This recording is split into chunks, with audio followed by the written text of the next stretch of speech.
ഇപ്പോൾ വരാൻ പോകുന്ന കോർപ്പറേഷനും സംസ്ഥാന ഗവൺമെൻറ്റും ഒക്കെ ശ്രമിക്കാൻ വേണ്ടിയിട്ട് പോകുന്നത് ദരിദ്രരായിട്ടുള്ള ആളുകളെ കൂടി ഇതിനകത്തുനിന്ന് കണ്ടെത്തി അവരെ കൂടി അതിനകത്തുനിന്ന് പിന്നെ നമ്മുടെ ആ പട്ടികക്കകത്തുനിന്ന് ഒഴിവാക്കി ജീവിതത്തിൻ്റെ നല്ല നിലയിലേക്ക് മെച്ചമായിട്ടുള്ളൊരു ജീവിതം കൊടുക്കുന്നതിന് വേണ്ടിയിട്ടുള്ള പ്രവർത്തനങ്ങൾ, അതിൻ്റെ പ്രാരംഭ പ്രവർത്തനങ്ങൾ ഇതിനകം തന്നെ ആരംഭിച്ചു കഴിഞ്ഞ് ഇപ്പോൾ നമ്മൾ കോർപ്പറേഷൻ തന്നെ ഇപ്പോൾ 10 ലക്ഷം ആളുകളാണ് താമസിക്കുന്നത്. ഏകദേശം 1 ലക്ഷം ആളുകൾക്ക് ഈ പറയുന്നത് പോലെ തന്നെ ഇവിടെ ഈ പറയുന്നത് പോലെ തന്നെ വീടും അതുപോലെ തന്നെ പിന്നെ ലക്ഷക്കണക്കിന് ആളുകൾക്ക് ഈ പറയുന്നത് പോലെ തന്നെ ക്ഷേമ പെൻഷനും അങ്ങനെ പല തരത്തിലും പാവപ്പെട്ട സാധാരണക്കാരായിട്ടുള്ള ആളുകളെ പിടിച്ച് കൈ ഓർത്ത് കൊണ്ടുവരുന്ന ജീവിതത്തിലേക്ക് അവരെ കൂടി സമൂഹത്തിൻ്റെ എല്ലാ തരത്തിലും അവരുടെ ജീവിതം നിലവാരം മെച്ചപ്പെടുത്തുന്നതിന് വേണ്ടിയിട്ടുള്ള കാര്യങ്ങൾ ചെയ്തുകൊണ്ടിരിക്കുകയാണ്. അതിൻ്റെ ഒരു തുടർച്ചയാണ് ജനങ്ങൾ പ്രതീക്ഷിക്കുന്നത്. മറ്റ് രാഷ്ട്രീയ കക്ഷികൾ നടത്തുന്ന പ്രചരണത്തിൽ നിന്ന് വ്യത്യസ്തമായി ഞാൻ കണ്ടത് ക്ഷേമ പെൻഷൻ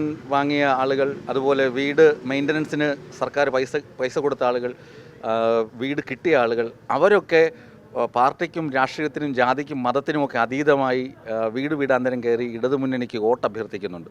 പേട്ടയിൽ അത്തരം കാഴ്ച ഞാൻ കണ്ടു. അത് എത്രമാത്രം പ്രതീക്ഷ നൽകുന്നുണ്ട്? അല്ല, അത് സ്വാഭാവികമല്ലേ.